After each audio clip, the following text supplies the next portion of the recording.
بسم الله الرحمن الرحيم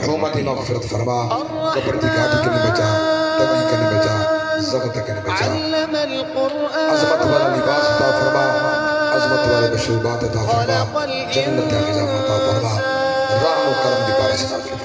اللهم سهل قبرها اللهم يسر قبرها الشمس والقمر بحسبان اللهم فرج قبرها اللهم فرج قبرها اللهم اجعل قبرها النجم والشجر يسجدان وصلى الله تعالى على خير خلقه محمد وعلى اله وصحبه رفعها ووضع الميزان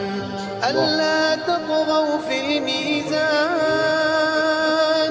وأقيموا الوزن بالقسط ولا تخسروا الميزان والأرض وضعها للأنام فيها فاكهة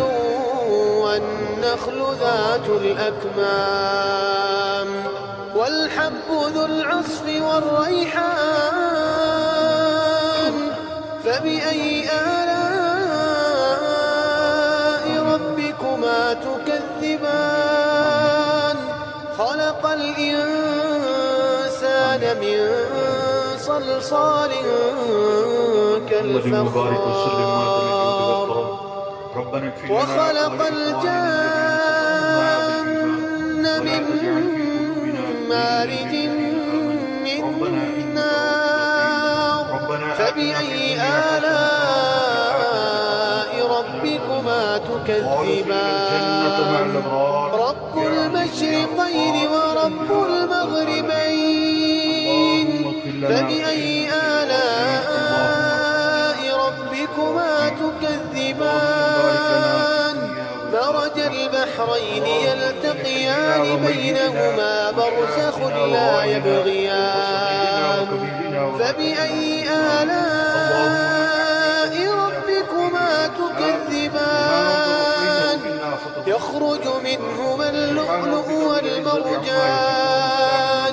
فبأي آلاء ربكما تكذبان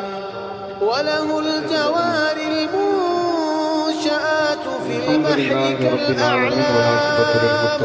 فبأي آلاء ربكما تكذبان كل من عليها فان ويبقى وجه ربك ذو الجلال والإكرام فبأي آلاء ربكما تكذبان يسأله من في السماوات والأرض كل يوم هو في شأن فبأي آلاء ربكما تكذبان سنفرغ لكم أيها الثقلان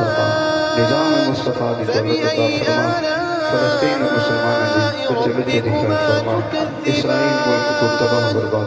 يا معشر الجن والإنس استطعتم أن تنفذوا من أقطار السماوات والأرض فانفذوا